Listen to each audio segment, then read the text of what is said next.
Last video में मैंने good manners के बारे में बहुत सारी बातें बताई थी आपको। और मैंने बताया था कि किस तरीके से गुड मैनर्स आपको सभी से अलग कर सकता है, बहुत अच्छा आपको इंसान बना सकता है। और इस चैप्टर को, यानी कि ये जो चैप्टर है जिसका नाम है गुड मैनर्स, इससे हम लोग आधा पढ़े थे और आज हम लोग आधा जो बचा है उसे पूरा कंप्लीट कर लेंगे। ठीक है, तो चलिए अब हम लोग लाइन बाय लाइन पढ़ना स्टार्ट करते हैं। Behaviour and conducts are the touchstone of a person's character. Touchstone क्या होता है कि आप जिस चीज़ को छू दो वो चीज़ सोना हो जाता है। तो आपका जो बिहेवियर है और कंडक्ट है, कंडक्ट का मतलब आचरण होता है, तो ये दोनों जो चीज़ है वो टच स्टोन है। क्या? पर्सनस कैरेक्टर का। ठीक है, आपके कैरेक्टर का। जब आप कुछ बोलोगे ना तो वो सोने के जैसा होगा। Cultivate a sense of responsibility and independence.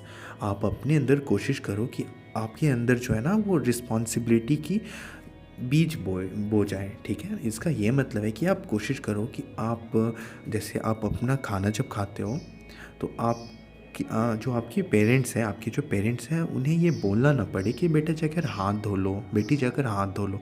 ये आप रिस्पॉन्सिबिलिटी बनाओ कि आप खुद से हाथ धो लो। सुबह उठो तो आप प्रॉपरली ब्रश करो अपने टीथ को। आप जब सुबह उठो तो सूर्य भगवान को प्रणाम करके उसे थैंक यू बोलो इस दिन के लिए। ठीक है, तो ये सारा रिस्पॉन्सिबिलिटी है। और इंडिपेंडेंस, इंडिपेंडेंस क्या है? जब आप सोकर उठ जगो तो ये नहीं कि आपके मम्मी या पापा आकर आपके बेड को समेटेंगे। आप खुद कोशिश करो कि जब आप सोकर उठ जगो तो आप मॉस्किटो नेट अच्छे से उसको अरेंज करके रखो। फिर आप अपने बेड शीट को साफ़ करो और अपने जो तकिया का कवर होता है वो सबको प्रॉपरली अच्छे से अरेंज करके रखो। तो ये सभी रिस्पॉन्सिबिलिटी है और इंडिपेंडेंस है, मतलब आप खुद पे रहो। आपका ये काम को करने के लिए ना तो आपके पेरेंट्स आएंगे ना तो कोई आएंगे। ठीक है, it is important that we should not say thing to a person if he is not interested in listening to us. और अगर आपकी बात कोई सुनने के लिए इंटरेस्टेड नहीं है तो आप उन्हें ज़बरदस्ती मत सुनाओ कोई भी चीज़। ठीक है, अगर आप कुछ बोलो और अगर वो लगे कि इग्नोर कर रहा है वो आपकी बातों को, तो आप उसे ज़बरदस्ती मत सुनाने का कोशिश करो कुछ भी। If we have spoken while to a person, we should pause for some time to let him also speak and express himself if he so likes. जब आप किसी से बातें करो तो जब आप अपना बात कंप्लीट कर लो या आप देखो कि वो जब कुछ बोलने वाला होता है तो उस वक्त आप रुक जाओ और फिर जब वो बोल ले तो उसके बाद आप बोलो। क्योंकि जब आप एक दूसरे से बात करोगे तो आप, ऐसा नहीं कि सिर्फ आप ही बड़बड़ बड़बड़ बोलते जाओ या जो भी बातें आप बोल रहे हो वो बोलते जाओ। आप जो जिस सामने वाले से बैठकर बातें कर रहे हो उन्हें भी मौका दो कि वो भी कुछ बोलें। We should not talk in are angry tone and or too loud a voice. और आप कोशिश करो कि कभी भी जो आप बात कर रहे हो ना तो वो एंग्री टोन में नहीं, गुस्सा कर नहीं बात करो कि नहीं खाएंगे खाना, ये सब ऐसा एंग्री टोन है। ठीक है, और ज़्यादा ज़ोर से भी नहीं बोलो, आप पोलाइटली बोलो। ठीक है ना? अगर आप गुड मैनर्स को अपने लाइफ में इम्प्लीमेंट करना चाहते हो और आप अच्छी अच्छी आदतें सीखना चाहते हो ना, तो सबसे पहला जो फर्स्ट बात का ध्यान है आप ये रखो कि आप जिससे भी बात करो, जिससे भी बात करो, आप बहुत पोलाइटली बात करो। ठीक है ना? आप बहुत शांत होकर बात करो किसी से भी। तो और अगर आप जब ऐसा करने लगोगे तो मैंने बताया ना, जो मैनर्स आप यूज़ करते रहोगे अपने डेली लाइफ में तो वो आपका हैबिट बन जाएगा। और फिर हैबिट अगर आपका बहुत अच्छा होगा तो आप बहुत अच्छे इंसान बनोगे बड़े होकर। तो आप कोशिश करो कि सभी से पोलाइटली बात करें और जब आप सभी से पोलाइटली बात करने लगोगे तो आपका ये हैबिट हो जाएगा। फिर आप गुस्सा कर बात ही नहीं करोगे किसी से और आपको सभी कोई, आप सब कोई आपको लाइक करेगा। आगे अब हम लोग कुछ और भी अच्छी अच्छी बातें सीखते हैं। Dress very neatly. आप अपने कपड़े को साफ़ रखो but according to your means. मतलब आप साफ़ सुथरे कपड़े को पहनो बट अपने मीन्स के हिसाब से। जैसे कि अगर आप स्कूल जा रहे हो तो वहाँ पर आप जीन्स पहन के तो नहीं जाओगे ना। तो अगर आप स्कूल जा रहे हो तो बहुत सिंपल जो भी आपका फुल पैंट है तो उस फुल पैंट को अच्छे से आयरन, साफ़ रहना चाहिए, उसमें आयरन से आप अच्छे से प्रेस कर लेना, तो जिससे कि आप बहुत अच्छा लगोगे। Simplicity enhances natural beauty, not gorgeous color clothes. जितने आप सिंपल रहोगे ना तो वो उतना नेचुरल ब्यूटी आपके चेहरे से खिलेगा। बट अगर आप कलर्ड क्लोथ पहन लोगे कि येलो कलर का पजामा, रेड कलर का दूसरा साइड, वाइट, फिर पिंक कलर का शर्ट, फिर अजीब अजीब तरीके का बाल, तो ये सब अच्छा नहीं लगता। Be clean and neatly dressed when you are in public. और जब आप पब्लिक में रहो, पब्लिक मतलब कि जब आप बाहर रहो जहाँ पे और भी लोग रहें, तो वहाँ पर आप कोशिश करो कि साफ़ सुथरा कपड़ा पहनने का, और एकदम नीट, पूरा एकदम नीट मतलब कि एकदम सुंदर सा, ठीक है। Also maintain a cheerful disposition, और अपने आप चेहरे पे चेयरफुल डिस्पोजिशन, चेयरफुल मतलब कि मतलब प्रोत्साहित, ठीक है, प्रोत्साहित मतलब कि आप चेयरफुल रहो, कि मतलब खुश रहो पूरा। कीप स्माइलिंग, आप स्माइल करते रहो। Sniffing, bleaching, noisily coughing aloud and all unpleasant sound must be carefully avoided. और आप कोशिश करो कि जब आप बाहर हो यानी कि पब्लिक में हो, पब्लिक यानी कि आप स्कूल में हो, या फिर आप पार्क गए हो, या फिर आप मॉल में हो, तो वहाँ आप कोशिश करो कि ज़ोर से ना छींकें और कुछ कफ वगैरह नहीं निकालें। ये सब सुनने में बहुत अनप्लीजेंट लगता है ना, मतलब अजीब सा साउंड करता है ना। तो आपको जब भी ये सब रिक्वायरमेंट होगी तो आप वॉशरूम चले जाना, वहाँ पर आप अच्छे से जो भी है वो कर लेना। जो भी आपको स्निफिंग करना है, नाक साफ़ करना है, कफ फेंकना है, या फिर खांसी आ रहा हो, तो ये सब अच्छे से करना। और अगर आपको खांसी आ रहा हो और आप अर्जेंटली है वो खांसी निकलेगा ही निकलेगा, तो आप जब खांस लोगे तो सामने वाले को बोलना सॉरी, ठीक है। अब हम लोग सीखेंगे अच्छी बातें जो जो हम लोग स्कूल में इम्प्लीमेंट कर सकते हैं, ठीक है। ये सब अपना सकते हैं जब हम लोग स्कूल में रहें तो। School is a temple of learning. School में हम लोग सीखने का, स्कूल जो है वो सीखने का एक मंदिर है। स्कूल में हम लोग अच्छी अच्छी बातें सीखते हैं। और अभी लॉकडाउन लगा हुआ है तो आई होप आप लोग बहुत मिस कर रहे होगे अपने स्कूल को, है ना। The teachers can make their students civil and well behaved. जो टीचर्स होते हैं हमारे, वो हमें सिखाते हैं कि हमें कैसे अच्छे से बिहेव करना चाहिए। Children may pass their examination with honours and distinction, but they are likely to fail in the examination of life if they are not civil and courteous. आपकी क्लास के बच्चे में शायद कोई होगा वैसा जो बहुत अच्छे से पढ़ाई करता होगा, ठीक है।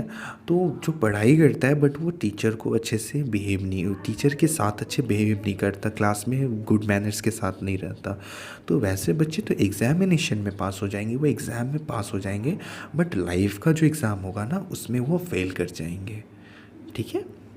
To tease a child, a girl और an old man are bad manners. Tease करना मतलब परेशान करना। तो जो अगर आप बच्चे को परेशान करते हो, या लड़कियों को परेशान करते हो, या किसी बूढ़े को परेशान करते हो, तो ये सभी बैड मैनर्स है। अगर आप ऐसा करते हो तो मत करना ऐसा। और अगर कोई आपके साथ का कोई आपका कज़न है, या कोई भाई है या बहन है, अगर वो ऐसा करता हो तो उसे भी मना करना, ठीक है। कि और ये समझाना उन्हें कि ये सब बैड मैनर्स है।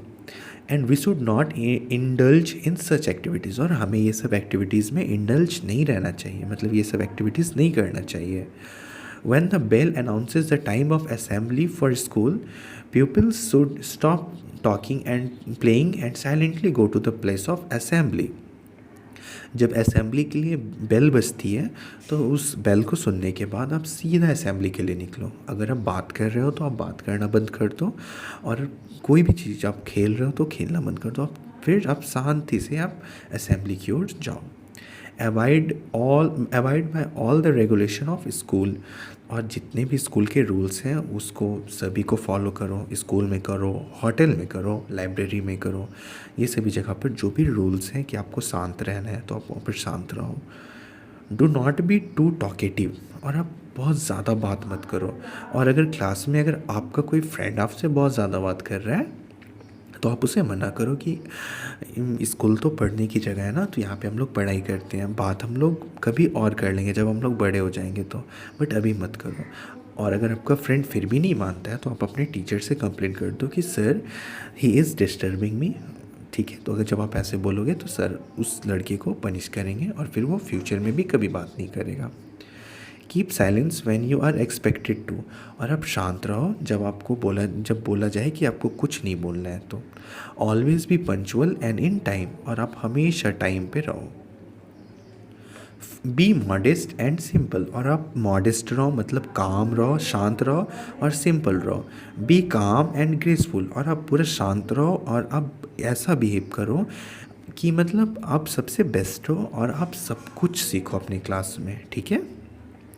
Always show respect for your teacher, for your friend and for your self, और हमेशा आप अपने टीचर का रिस्पेक्ट करो, अपने फ्रेंड्स का रिस्पेक्ट करो, और स्पेशली आप अपने आप का रिस्पेक्ट करो। आपके अंदर अगर ये हैबिट है कि नहीं नहीं हम ही बेकार है, तो अगर ये तरह के का हैबिट है तो आप इसे जल्दी से निकाल दो, क्योंकि ये बहुत ही गंदी हैबिट होती है। अगर एक बार ये आदत लग जाएगी ना तो आपको फ्यूचर में, भविष्य में आपको बहुत परेशान करेगी। कुछ भी होगा तो उसका ब्लेम आप अपने ऊपर डाल लोगे कि मेरी वजह से ही हुआ ऐसा। और आप अपने टीचर्स को भी रिस्पेक्ट करो, और अगर कोई ऐसा लड़का है जो आपके टीचर्स को बुरा भला बोलता है तो आप अपने टीचर से कंप्लेंट कर दो। जब आप अपने टीचर से कंप्लेंट करोगे ना तो उस लड़के को डांट पड़ेगी या उस लड़की को डांट पड़ेगी, फिर वो लड़के लड़की जो भी है वो भी गुड मैनर्स सीख जाएंगे और अपने टीचर्स को फिर उल्टा सीधा नहीं बोलेंगे। Respect an individual with charm, appeal, kindness, civility and calmness. मतलब यहाँ पे कह रहा है कि कोई भी हो, चाहे वो आपके स्कूल के प्यून हो, चाहे वो कोई भी हो जो साफ सफाई करते हैं वो हो, आप सभी से पूरा शांत होकर बात करो, काइंड के साथ बात करो, उनका भी आप दर्द समझो, उनको अच्छे से बोलो कोई भी चीज़। मैंने अभी बताया ना कि आपको हमेशा पोलाइटली बोलना है, तो आप पोलाइटली बोलो। It is good for health.